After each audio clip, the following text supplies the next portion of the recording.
Okay, so good morning and good afternoon. So we have a new listings of iFino Realty Solutions located in Madranca, San Jose, Antique.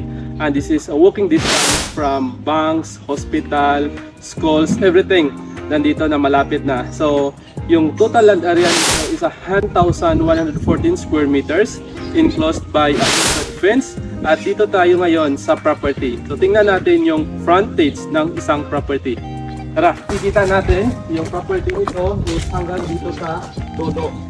So doon sa may wall na yun, na kulay blue, up to that property, yung may punong kahoy. So estimate ng frontage is almost 25 to 30 meters frontage. At madami kang hindi magawa dito sa property kasi malaki yung frontage niya. So tara, pasok tayo sa loob ng property. Yung total area nito is approximate 300 or more. And we have a vacant lot na wherein pwede pa ninyo magamit for another improvement, for another apartment. Kasi ngayon daming mga apartments sa paligid and we are very near from a big establishment, commercial, and mga banks and schools. So dito, madami ka pang pwede magawa dito sa vacant lot na to. And this property, mamaya pupuntahan natin sa loob yung property na to.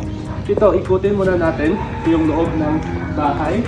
And para makita natin kung ano bang possible na pwede natin magawa dito sa property na to. So we have also plans na included dito sa property. Kagandahan dito ng property, as I see, is solid yung ginamit nila ng mga materials kasi pang ano na matagal na itong ginawa. And sabi ng owner before, ito daw ay buhos. So hindi lang concrete or hollow blocks ginamit dito, but buhos talaga. And we can see na pwede pa possible na pwede pa natin gawan ng 2-story of the foundation.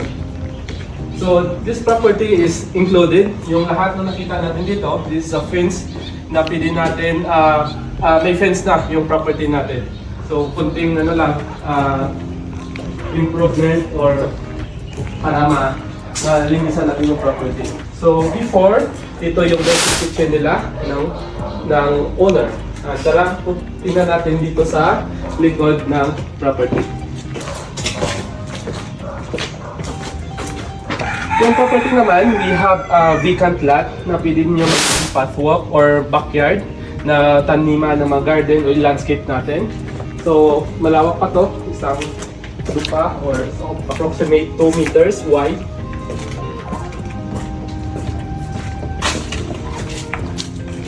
At ang kagandahan dito, malapit lang sa Minsa Domini, yung property. So, isang Catholic church or dormitory. So dito yung parking lot ng owner, kung may mga bisita sila, additional parking lot ng kanilang sasakyan. Tara, so papakita ko sa inyo yung loob ng bahay para makita ninyo. Sa ngayon, titingnan natin yung sa loob ng bahay. Tara, pasok tayo.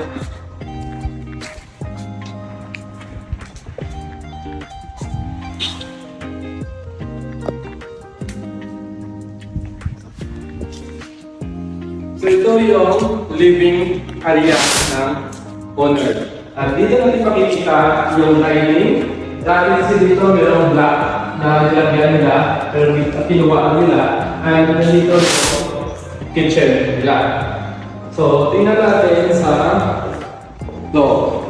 Ito yung ano nila. So dati mayroong cabinet dito na nilagyan nila sa kinuwaan nila. But you can now put, if you renovate this house, pwede mo lagyan ng bar or whatever you want na pang display. So may marami ka pang space na pwede pa magamit.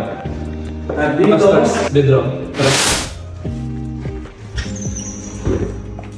So master's bedroom natin, ito kalawak. So pwede siya gawing dalawang bedroom ulit sa ganitong kalaki na bedroom. So meron na siya rin na included na cabinet, fixed cabinet. Ito. And this is toilet of the owner. So, ayos naman. Konting improvement lang. Painting lang siguro. Tiles is good. Kami, konting ayusin lang dito. Window, kung gusto mo palitan, minimal lang din yung mga cost niyan. Solid pa yung bahay. Door, yun yung door lang yung ayusin natin. Okay, tara, pasok tayo sa bedroom 1. Yung bedroom 1, dito, meron siyang mga cabinet na included. Kailangan ko i-improve natin or i-ayusin para magamit. But overall, yung space nito is malaki. You can occupy at least 6 or 5 person. Kung gusto mo naman iparinta yung property na to, you can put a deck or a bed here, double deck, na pwede nila matulungan. So, madami kang pwede magawa dito sa bahay if you want to rent it out. So, yung bedroom to, konting palit lang siya compare sa bedroom 1. And this is it. Pero, pwede ka siya pa rin sa 5 to 6 person. Kung lagyan natin ng double deck. And meron siyang cabinet included. So, pwede natin ito maayos kung gusto mong palitan natin. So, yun. Tiles na rin yung floor. So, wala ka namang problema dito. Kung sa me, siguro pwede pa natin palitan or if you want, good na rin, painting na lang yung kulang. And dito, yung toilet siguro ayusin natin. Yung mga medyo hindi na siguro ng functional but small things lang naman to. And staying here dito sa another toilet. Pero minimal lang siya na mga gamit. Summary, we have 1,114 square meters of lot area enclosed with a concrete fence and 2 bedroom with toilet and bath, and additional 1 master bedroom with 1 toilet and bath, and we have a parking lot for the car, and we have a living, dining, and kitchen, and we have a dirty kitchen outside. So this is the total features of this property, and it's located in the prime locations in San Jose, Antique. So kung tatanungin niyo ako what should we do in this property, if you are investors, I highly suggest that you can